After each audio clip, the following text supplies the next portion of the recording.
Hello you. Let's have a little chat. Have you ever felt like you're running on a treadmill, putting in all the effort, but not actually getting anywhere? I know I have. I remember a time when I was trying to get properly fit, and for weeks it felt like nothing was changing. I'd look in the mirror searching for a tiny sign of progress, a new line of muscle, anything at all. But all I saw was the same me from yesterday. It's so frustrating, isn't it? You feel like you're shouting into the wind, working so hard. But the results you're desperate for just aren't showing up on your timeline. It can make you want to throw your hands up and just give in. This feeling of being stuck is a universal one, I think. It doesn't matter if you're trying to learn a new skill for work, mend a relationship, or simply feel a bit better in your own skin. We all have these moments where progress feels impossibly slow, almost non-existent. You start to doubt yourself, wondering if you're even doing the right thing. Am I wasting my time? Should I just pack it all in? These questions can swirl around your head, making it incredibly difficult to keep going. It's like you're stuck in thick, gooey mud, and every step forward takes an enormous amount of energy, yet you barely move an inch. It's a truly disheartening place to be. I think we've all got a story like that. Maybe it was learning to drive, and you just couldn't get the hang of that blasted clutch. Or perhaps you started a new small business from your kitchen table, and the orders weren't flooding in the way you dreamed they would. The initial burst of excitement fades, and it's replaced by a nagging sense of disappointment. It's in these very moments that we are tested. We are faced with a choice. Do we give up because it's not happening fast enough, or do we find the strength to trust the process, even when we can't see the finish line? That, my lovely, is where the real journey begins. The temptation to quit when you're in that dip is enormous. Your inner critic gets louder, telling you that you're not good enough, that you were silly to even try. But I want to tell you something really important. This feeling is not a sign that you are failing. It is simply a sign that you are growing. Growth is rarely a straight line that shoots upwards without any bumps.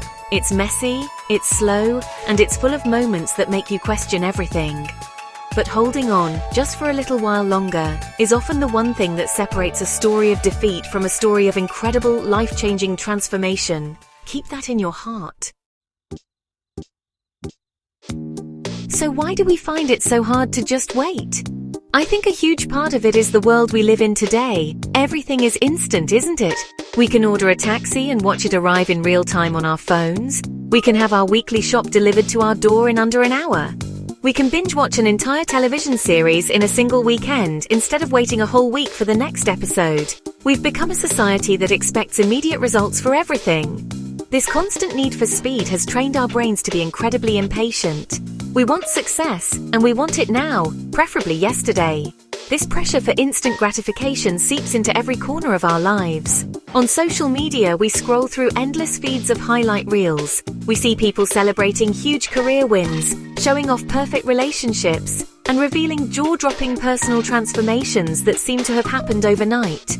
It creates a false narrative, making us believe that meaningful progress should be quick and glamorous.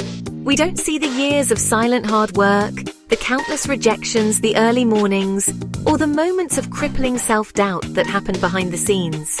We only see the shiny end product, and we wonder why our own journey feels so much slower and messier. This comparison game is a recipe for unhappiness. It makes us feel inadequate and left behind.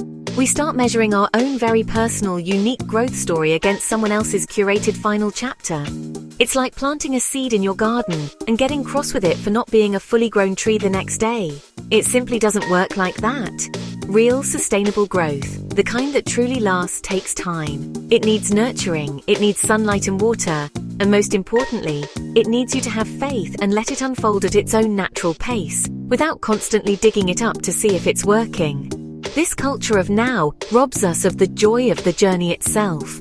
We become so fixated on reaching the destination that we forget to look around and appreciate how far we've already come. We miss the small wins, the tiny shifts in perspective, and the valuable lessons we learn along the way. Impatience essentially tells us that the current moment isn't good enough, that happiness is something that exists only in the future, once we've achieved our goal. But that's a dangerous trap. If we can't find contentment in the process, we'll always be chasing the next thing, never truly feeling satisfied. Now let's talk about the good stuff.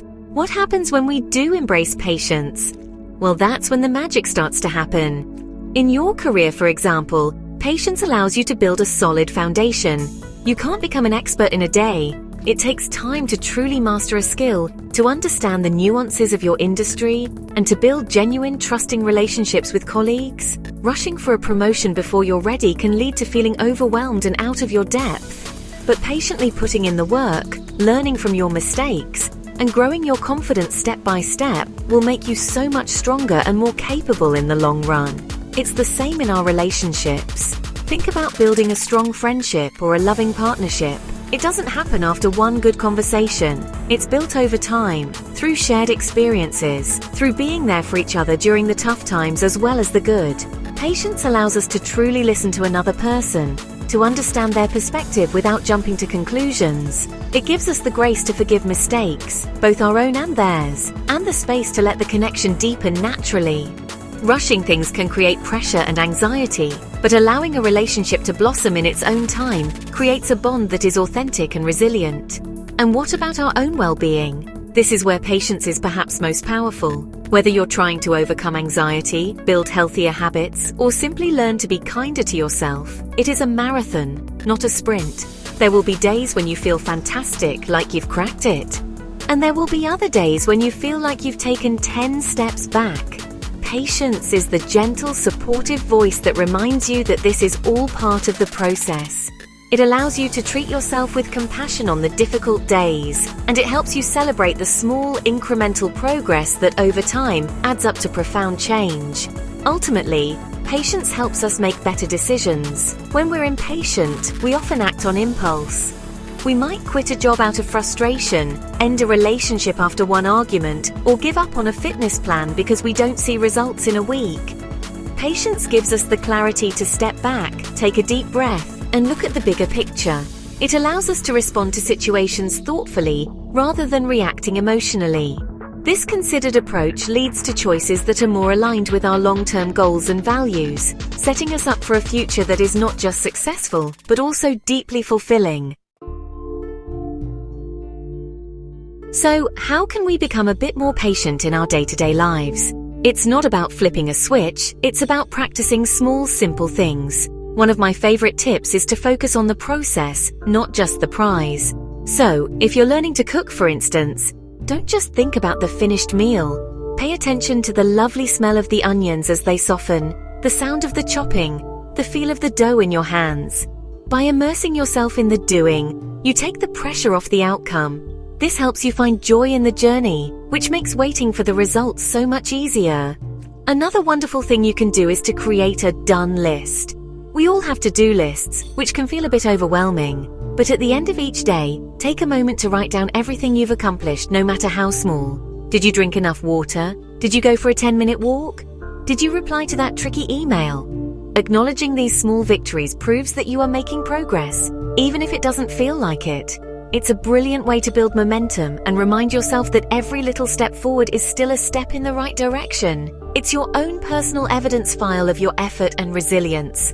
Practicing mindfulness can be a game changer too. You don't have to sit cross-legged on a cushion for an hour. It can be as simple as taking 3 deep conscious breaths when you feel that wave of frustration rising. Feel the air fill your lungs and then feel it leave. This tiny pause creates a space between a trigger and your reaction. It gives you a moment to choose a calmer, more patient response. You can do it while you're waiting for the kettle to boil or standing in a queue at the supermarket. It's a little reset button that you can press anytime, anywhere, to bring yourself back to the present moment. Finally, be so kind to yourself. You are a human being, not a robot. Learning patience is a skill, and like any skill, it takes practice. Some days you'll be brilliant at it, and other days you'll lose your cool over something silly, and that's perfectly okay. Don't beat yourself up. Just acknowledge the feeling, take a breath, and try again. Your growth story is yours alone. It doesn't need to look like anyone else's. Trust in your own timing, nurture your efforts with kindness, and have faith that wonderful things are growing just beneath the surface, getting ready to bloom when the time is right. You've got this.